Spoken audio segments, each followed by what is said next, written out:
la blanche avec la noire avec la blanche. Et ces deux femmes tissent quelque chose qui est de l'ordre d'un projet de paix.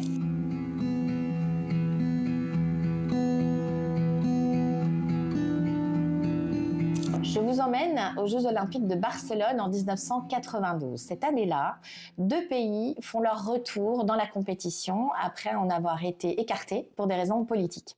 L'Éthiopie d'abord, qui depuis 1984 boycotte les Jeux Olympiques pour soutenir l'Union soviétique puis la Corée du Nord. Et l'Afrique du Sud était interdite de jeu en raison de son régime raciste d'apartheid, régime qu'elle vient de supprimer en 1991. Et c'est comme ça que Derartu Toulou et Elena Meyer se retrouvent dans le stade de Barcelone pour prendre le départ de la finale des 10 000 mètres. Au début de la course, c'est une Britannique qui est la favorite, Liz McColgan, qui prend la tête de la course. Au 10e tour, Elena Meyer effectue une remontée absolument incroyable et finit par doubler la favorite et faire la course en tête. Mais très très vite, elle-même est rattrapée par Derartu Toulou. L'Éthiopienne franchit la ligne la première, juste avant Elena Meyer, à 31 minutes et 6 secondes.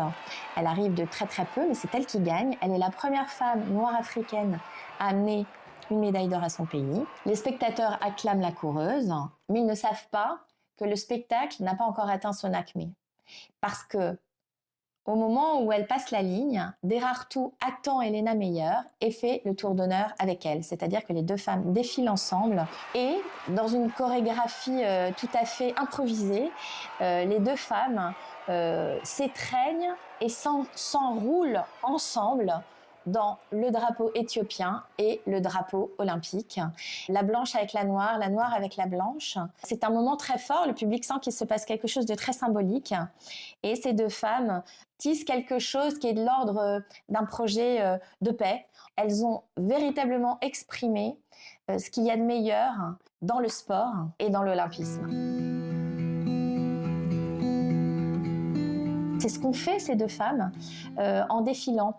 Je pense que c'est une manière évidemment de prendre position, mais à leur place, au moment du tour d'honneur, c'était s'honorer mutuellement, finalement se serrer ensemble, une noire et une blanche. Je crois qu'aujourd'hui on ne se rend pas compte, mais c'était quelque chose d'extrêmement fort pour une Sud-Africaine à l'époque, puisqu'on sortait tout juste de l'apartheid.